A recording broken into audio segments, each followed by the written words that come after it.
bisha barakeysan ee Ramadaan soonku ma aha oo kaliya cibaado balse cilmi baaris caafimaad ayaa ku tilmaama in soonku uu leeyahay faa'iidooyin caafimaad oo muuqda. Dr. Cabdirus ayaa inooga warbixinaya faa'iidooyinka caafimaad ee soonku uu leeyahay beerka. Faa'iidooyinka iyo xiriirka ka dhaxeeya soonka iyo xubinta la yiraahdo beerka. Sidaan ognahay beerku wuxuu ku jiraa internal organismka marka qiyaastii waxa lagu qiyaasaa 1 kiilo iyo badh ilaa 2 kiilo ugu badnaan culeyskiisa. xajmiga jirkana wuxuu ka yahay 2%. marka sidaan ognahay baryahan dambe waxa soo batay xanuuno ku dhaca liverka kaasi ugu badan yihiin hepatocellular viral infectionska ama virus infectionada ku dhaca beerka waxa kaloo keenay oo aad u badan toxinka dawooyinka laga qaado sida la ajligeed weyn u dooranay inaynu ka hadalno faa'iidooyinka caafimaad ee beerkeenu leeyahay. sidaan ognahay beerkeenu wuxuu qabtaa shaqooyin aad u badan waxa la yiraahdaa wuxuu qabtaa in ka badan 500 oo shaqo ayuu jirkeena u qabtaa xubinta la yiraahdo beerku. marka xubnaha shaqooyinka ugu muhiimsan waxa kamid ah wuxuu sameeyaa metabolism wuxuu sameeyaa toxic detoxification. That waxa weeyaan dhammaan wax kasta oo jirkeena soo gala waxa la soo mariyaa beerka marka la soo mariyo dhammaan wixii nafaqada lahaa iyo wixii faa'iido lahaa durdurka jirku ku daraa durdurka dhiigu ku daraa dhammaan waxa la wixii faa'iidada darada ama toxic ama sunka waxa lagu daraa saxarada iyo xaggaas la mariyaa. marka waa shaqo aad u muhiim ah detoxification baa la yiraahdaa waa shaqo aad u muhiim ah.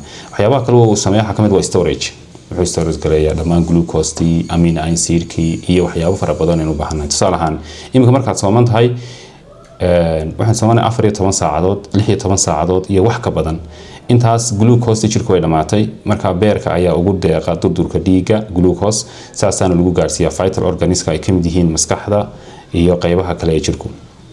shaqooyinka loo qabto waxa kamid ah bile production buu sameeyaa maadadan jajabisa faatka ayuu soo daayaa wuxuu ka qayb qaataa dhammaan dhisidda xinjirowga jirkeena oo soo daaya fibrinogen shaqooyin aad u fara badan buu qabtaa.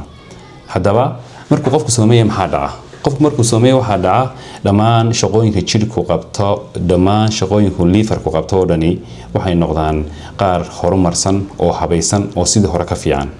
marka haddii uu qofku leeyahay tusaale ahaan kale xanuunada ku dhaca beerka uu la tacaalsanaa markii hore sida matag yalaalugo weight loss iyo dhammaan xaaladaha la xiriiro dhan qofku wuxuu sameyn doonaa recovery phase uu soo kaban doonaa waxa ka yaraan doonaa matagi waxa ka yaraan doonaa yalaalugadii waxa ka yaraan doonaa calool xanuunkii iyo dadka biyuhu caloosha kaga jiraan ee la yiraahdo cirrhosiska.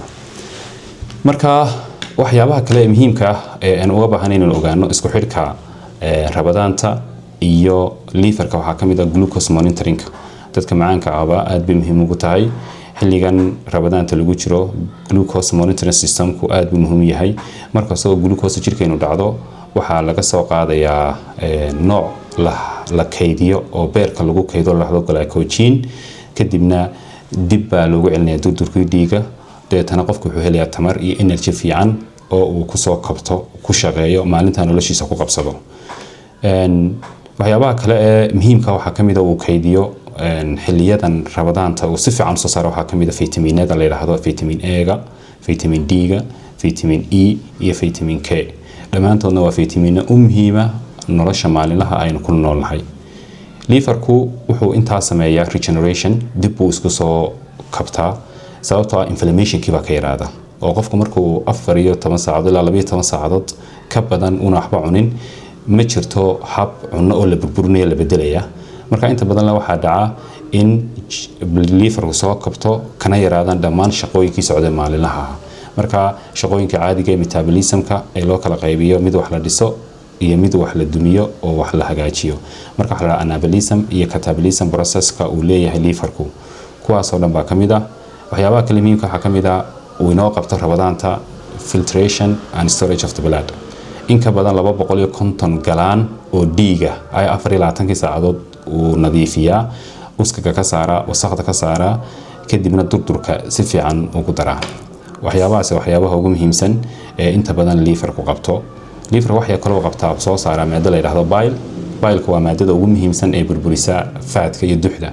marka haddii jirkaaga dux badan ku jirto oo aan bile soo saarin taamineed waxa weeyaan markasta duxdu way kugu badan doontaa waxaanad qaadi doontaa dhammaan cudurrada la xiriira duxda ee ugu horeysa cholesterolka iyo dhammaan beersogowga. soonku waa cibaado iyo caafimaad wada socda waana fursad qaali ah oo lagu daryeelo caafimaadka beerka iyo guud ahaan jirka.